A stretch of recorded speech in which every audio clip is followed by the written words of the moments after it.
Morning students. तो आप लोग ठीक हैं। देखिए, जैसे मान लीजिए आपके बीच में अगर 1-2 दिन की छुट्टी होती है।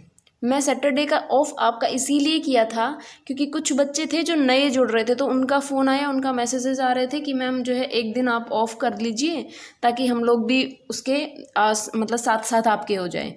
ठीक है, मतलब उनकी पहले की जितनी भी क्लासेस थी वो छूट जाती हैं, इसलिए उन लोगों ने बोला कि मैम 1 दिन ऑफ करके और हम लोग अपने नोट्स कंप्लीट कर लेंगे। ठीक है, तो जो छुट्टी होती है उसको यूटिलाइज आपको करना है। ठीक, ऐसे नहीं कि छुट्टी आपको भी मनानी है, आपको अपने नोट्स कंप्लीट करने हैं। अब देखिए, हम क्या बात कर रहे थे कि पृथ्वी पे जो सूर्य की किरणें आती हैं उनका वितरण किस प्रकार से होता है, और जो उनका वितरण है वो हर जगह अलग अलग है, तो उसका क्या रीजन है, कौन कौन से कारण है जिनसे वो प्रभावित होता है। इसमें हमने 2 कारणों की अभी तक बात कर ली थी। एक हमारा आपतन कोण था और दूसरा जो हमने सूर्य की अवधि के बारे में बात कर ली थी। तीसरा जो पॉइंट आता है वो आता है हमारा पृथ्वी व सूर्य के मध्य की औसत दूरी। ठीक है, कौन सा? पृथ्वी व सूर्य के मध्य की औसत दूरी। देखिए, मैं आप लोगों को बताऊं कि ये हमारा मान लीजिए सन है, और अभी तक की जितनी भी चीज़ें हैं अगर आप लोगों को समझ में आ रही है तो आप लोग रिप्लाई किया कीजिए, क्योंकि जितना आप लोग मुझे बताएंगे कि मैम ये हमें समझ में आ रहा है, ये नहीं आ रहा है, तो तभी तो मुझे पता चलेगा। ताकि फिर एक तो होता है कि देखो, मान लीजिए मैं आपको पढ़ाती जा रही हूँ, मुझे नहीं पता कि आपको समझ में आ रहा है कि नहीं आ रहा है। आप लोग रिस्पॉन्स करेंगे, बताएंगे कि हाँ मैम समझ में आ रहा है, तो हम इसी सीक्वेंस में चलेंगे। अगर कोई चेंज करने की ज़रूरत होगी तो हम उसमें थोड़ा चेंज करेंगे। ठीक है, देखिए, ये हमारा सन है और मान लीजिए ये हमारी पृथ्वी है। सन बड़ा है, पृथ्वी छोटी है, लेकिन यहाँ पे साइज में थोड़ा अंतर देखने को मिलेगा आपको। सन ये है और ये पृथ्वी है। इनकी जो मध्य की जो दूरी है, यहाँ से यहाँ तक की जो दूरी है, औसत दूरी की अगर हम बात करें तो वो 14.96 करोड़ मानी जाती है। ठीक, इतनी मानी जाती है। अब होता क्या है कि जो ये पृथ्वी है ये यहाँ पर इसके चारों तरफ घूमती भी है, घूमती है ना, मैंने बात करी थी कि ये घूमती है। जो इनकी औसत दूरी है ये तो इसकी यहाँ की स्थिति, और जब एक टाइम बाद घूम के पृथ्वी यहाँ आएगी तब की दूरी, और जब यहाँ आएगी तब की दूरी, इन सब का औसत निकाल के हमने बता दिया कि पृथ्वी और सूर्य के मध्य की दूरी 14.96 करोड़ किलोमीटर मानी जाती है। अब पृथ्वी और सूर्य के मध्य में, अब मान लीजिए जब यहाँ है तो देखेंगे कि आप पे जो पृथ्वी है ये थोड़ी दूर है, थोड़ी दूर है।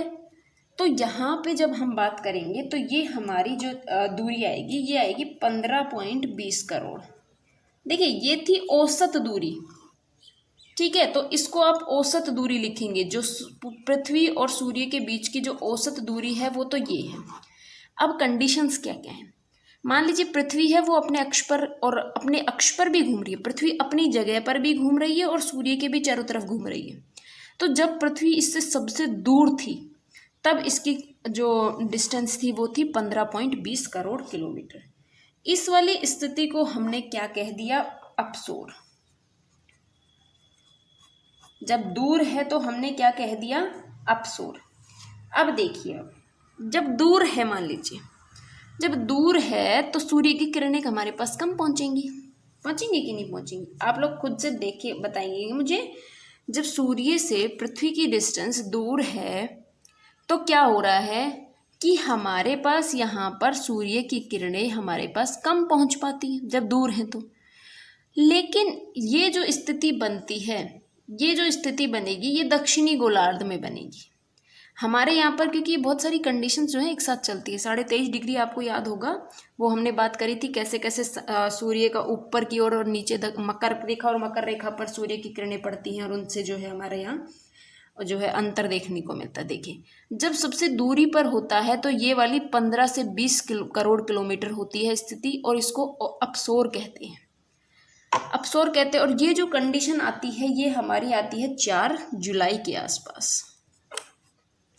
ठीक, देखिए आप लोग देखेंगे इसके अंदर कि जो हमारी अपसोर की स्थिति है अपसोर की स्थिति 3 या 4 जुलाई लिखा हुआ मिल सकता है आपको। 3 या 4 जुलाई का जो दिन होता है वो हमारे यहाँ सबसे गर्म दिन माना जाता है। और जब हम नीचे जाएंगे दक्षिण में, जो हमारा मकर रेखा वाला क्षेत्र है, तो वहाँ पर सबसे छोटा दिन माना जाता है, सबसे ठंडा दिन माना जाएगा। देखिए अब आप बात करें हम कि जब पृथ्वी अपसोर की स्थिति में होती है तो 3 से 4 जुलाई में होती है। जब पृथ्वी घूमकर यहाँ आएगी तो इसकी जो डिस्टेंस है वो कम हो जाएगी। कितनी हो जाएगी? 14.75 किलोमीटर, करोड़ किलोमीटर सॉरी, ठीक। जब इतने करोड़ किलोमीटर हो जाएगी तो इस वाली स्थिति को हम उपसोर कहते हैं। और ये वाली जो कंडीशन बनती है वो 3 या 4 जनवरी को बनती है। 3 से 4 जनवरी को हमारी ये स्थिति हमें देखने को मिलती है। तो पृथ्वी और सूर्य के मध्य की जो औसत दूरी है वो हमारे तापमान के वितरण को प्रभावित कर रही है, ठीक है। अब जो चौथा पॉइंट आता है आपका वो आता है सूर्य विकिरणों की विभिन्नता। सूर्य विकिरणों की विभिन्नता, देखिए इसमें क्या होता है। सूर्य से अगर हम बात करें तो 11 वर्ष के अंतराल पर प्रत्येक 11 वर्ष में एक सौर चक्र पूरा होता है। मतलब जो हमारा सौर मंडल है उसमें एक चक्र पूरा होता है 11 वर्ष का। उस दौरान क्या है कि हमारे सूर्य पे बहुत सारे धब्बे धब्बे हमें नजर आते हैं और उनको हम सौर कलंक कहते हैं। और जब ऐसी दशा होती है तो सूर्य विकिरणें धरातल पर बहुत ज़्यादा पहुंचती हैं। देखिए एक कंडीशन आती है, 11 साल का एक सौर चक्कर होता है, सौर कलंक जिसको बोलते हैं। सौर चक्कर जो होता है जिससे क्या होता है, हमें सूर्य की जो सतह है उसके ऊपर छोटे छोटे ब्लैक ब्लैक धब्बे दिखाई देने लगते हैं। और उन धब्बों की वजह से क्या होता है, हमारी पृथ्वी पर जो है सूर्य की किरणें अधिक हमें प्राप्त होती हैं। तो सूर्य विकिरणों की विभिन्नता समझ में आई। अब आती है हमारी वायुमंडल की पारदर्शिता। पांचवा जो पॉइंट है वो आता है हमारा वायुमंडल की पारदर्शिता।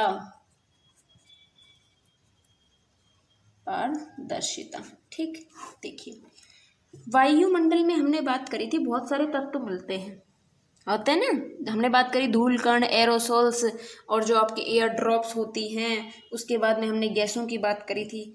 उनसे क्या होता है, जब वो तत्व सूर्य जब किरणें जो है, मान लीजिए ये सन की रेज हमारी पृथ्वी की सतह पर आ रही है और ये वायुमंडल में आई, और वायुमंडल में क्या होगा, सूर्य विकिरणों की गहनता बढ़ जाएगी क्योंकि जो ये कण हैं ये अपने साथ, ये सूर्य की किरणें इनके साथ एक तरीके से मिल जाएंगी, ठीक, एब्जॉर्प्शन का काम करेंगी, जिसकी वजह से इनकी गहनता बढ़ जाएगी। और जब सूर्य विकिरणें अधिक वायुमंडलीय भाग को पार करती हैं, जब बहुत अधिक भाग को पार कर लेती हैं तो वहाँ पर तापमान की वृद्धि हो जाती है। इतनी चीज़ों में कोई दिक्कत है आप लोगों को? ठीक, ये था हमारा क्या, जो वायुमंडल जो है एक तरीके सूर्य की जो किरणें हैं वो जो वितरण है, सूर्य की किरणों का वितरण है अलग अलग जगह पर अलग अलग है, तो वो क्यों है उसके हमने 5 कारण देख लिए। ठीक, इसके अंदर जो हमारा नेक्स्ट आता है, अभी क्योंकि हम सूर्य ताप की बात कर रहे हैं और सूर्य ताप में ही जो हमारा नेक्स्ट आता है कि अब हमने बात कर ली कि तापमान का वितरण अलग अलग क्यों है, अब उसका वितरण कहाँ कहाँ कितना है, अब हम इसकी बात करेंगे। देखिए तापमान का जो स्थानिक वितरण है, अगर देखिए आप, ये आपका धरातल है, मान लीजिए ये पृथ्वी है, ठीक, पृथ्वी है और ये हमारा 0 डिग्री है जो भूमध्य रेखा है, भूमध्य रेखा, ये हमारा कर्क रेखा हो गई और ये हो गया आपका मकर रेखा। ये 23.5 डिग्री उत्तरी अक्षांश और ये 23.5 डिग्री दक्षिण अक्षांश। ठीक, ये जो है 0 डिग्री होता है, ये तो कुछ नहीं होता, नॉर्थ साउथ कुछ नहीं लिखेंगे इसके ऊपर, लेकिन जब हम इधर जाएंगे तो हम इसे उत्तरी अक्षांश बोलेंगे, उत्तरी गोलार्ध कहा जाता है ये, और ये होता है हमारा दक्षिणी गोलार्ध, तो इसके पास में हम दक्षिण लगाते हैं। ये हमारा 90 डिग्री साउथ होता है, यहाँ पे 90 डिग्री नॉर्थ होता है। ये पोलर वाला जो रीजन होता है ये पॉइंट के रूप में होता है, जहाँ पर टेम्परेचर 0 माइनस में यहाँ पर टेम्परेचर हमें देखने को मिलता है। हमने बात करी थी यहाँ हमारा सन है, जो सन की किरणें हैं, अगर हम बात करें जो धरातल है उसके ऊपर सूर्य ताप की मात्रा में अगर बात करें तो जो हमारा ये वाला क्षेत्र है, यहाँ पर सबसे ज़्यादा हमें सूर्य की किरणें मिल रही हैं ना, इस वाले क्षेत्र में। यहाँ पे अगर 320 वॉट प्रति वर्ग मीटर की दर से हमें तापमान मिलता है, तो वहीं अगर हम ध्रुवों पे बात करें, मतलब इस वाले क्षेत्र में अगर हम बात करें, तो यहाँ पर हमें सिर्फ वो 70 वॉट प्रति वर्ग मीटर के हिसाब से हमें तापमान की प्राप्ति होती है, क्योंकि यहाँ पर तिरछी किरणें हो जाती हैं। तिरछी किरणों की वजह से तापमान की जो किरणें हैं वो हमारे पास यहाँ कम पहुँच पाती हैं, बल्कि जो ये सतह है इसके ऊपर अधिक पहुँच पाती है। तो यहाँ पर 320 वॉट के बराबर मिलती हैं और यहाँ पर 70। अब आप इनका डिफरेंस देखिए, देख रहे हैं कि यहाँ पर कितने ज़्यादा टेम्परेचर मिलता है और यहाँ पर कितना कम टेम्परेचर होता है। अगर सबसे अधिक सूर्य ताप की अगर बात करें, सबसे अधिक कहाँ मिलता है, तो सबसे अधिक हमारे जो मरुस्थल होते हैं ना, उनके अंदर तापमान होता है। जैसे जिनको हम उपोष्ण कटिबंधीय, क्या उपोष्ण कटिबंधीय जो हमारे मरुस्थल होते हैं, उनके अंदर सबसे ज़्यादा सूर्य ताप की हमें प्राप्ति होती है। क्योंकि यहाँ पर क्या होता है, जो बारिश होती है वो सबसे कम होती है। आप इस क्षेत्र को देखेंगे, इस वाले क्षेत्र के अंदर तापमान बहुत अधिक मिल रहा है, लेकिन देखो ये वाला क्षेत्र उष्ण कटिबंध, फिर उपोष्ण कटिबंध, फिर शीतोष्ण कटिबंध और फिर ध्रुवीय। ठीक, ये हम एक बेसिक जो हमारी पृथ्वी की गतियां होती हैं उससे रिलेटेड एक क्लास अलग से ले लेंगे, ठीक है। बाकी आपके सिलेबस में ये नहीं था तो इसलिए हम लोगों ने इसको ज़्यादा डिटेल से नहीं पढ़ा, पर वो बेसिक है आपका ज्योग्राफी का। सबसे अधिक तापमान मिलता है उपोष्ण कटिबंधीय मरुस्थलों में, लेकिन सूर्य की किरणें तो सबसे ज़्यादा यहाँ पड़ती हैं, तो उपोष्ण यहाँ पर क्यों मिल रही है? क्योंकि देखिए यहाँ पर तापमान अधिक होने की वजह से यहाँ पर तापमान अधिक होगा, लेकिन यहाँ पर बारिश होती है डेली, इसकी वजह से यहाँ तापमान नहीं बढ़ पाता है। बल्कि जो उपोष्णीय कटिबंधीय भाग है यहाँ तापमान तो अधिक है, लेकिन क्या है, यहाँ पर बारिश नहीं हो रही है, जिसकी वजह से यहाँ तापमान वैसे का वैसा बना हुआ है। इसलिए सबसे अधिक तापमान की बात आए तो उपोष्ण कटिबंधीय मरुस्थल की बात करेंगे। उष्ण कटिबंधीय मरुस्थल की अपेक्षा अगर बात करें तो विषुवत वृत्त जो है हमारा, ये जो वृत्त है इसके ऊपर कम तापमान पाया जाता है, ठीक है। अब अगर देखें कि एक ही अक्षांश पर स्थित महाद्वीपीय भाग पर तो अधिक तापमान मिलेगा।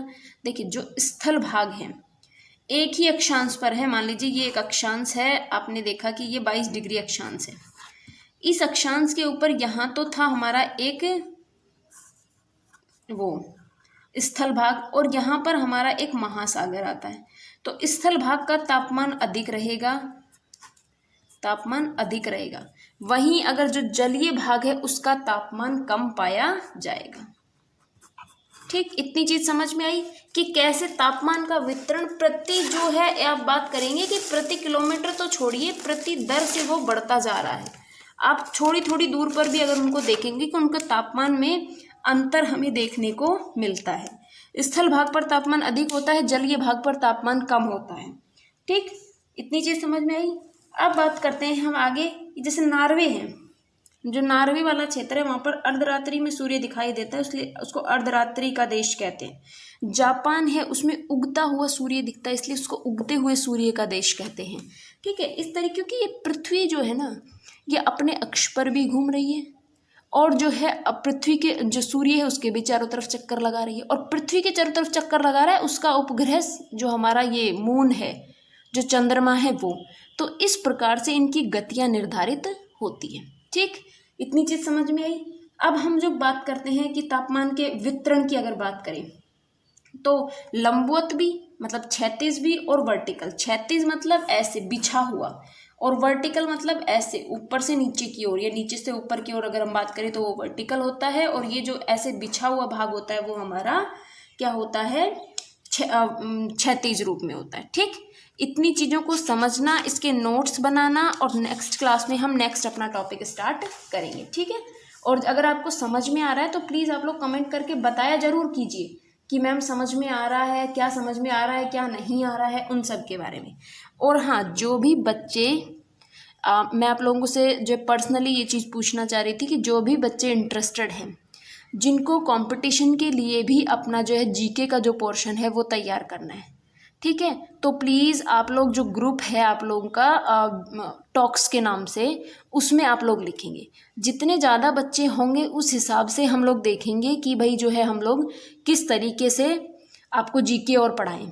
ठीक, तो अगर आप लोग चाहेंगे तो हम जीके की क्लास भी अपनी स्टार्ट करें, क्योंकि आप लोग अभी बीए फर्स्ट ईयर में हैं। आप लोगों ने सबने सोचा होगा कि मुझे क्या पढ़ना है क्या नहीं पढ़ना है, मतलब आगे क्या करना है। ठीक है, आपका मोटो तो होगा ना सबका। तो उसी हिसाब से हम लोग जो है आप लोगों की धीरे धीरे जो आपकी जीके की जो क्लासेस हैं, मान लीजिए ज्योग्राफी पढ़ा रहे हैं, उसके बाद आपका पॉलिटी हो गया, इकोनॉमिक्स हो गया, ठीक है, इन सब के जो है क्लासेस भी हम स्टार्ट करेंगे। ठीक है, धन्यवाद।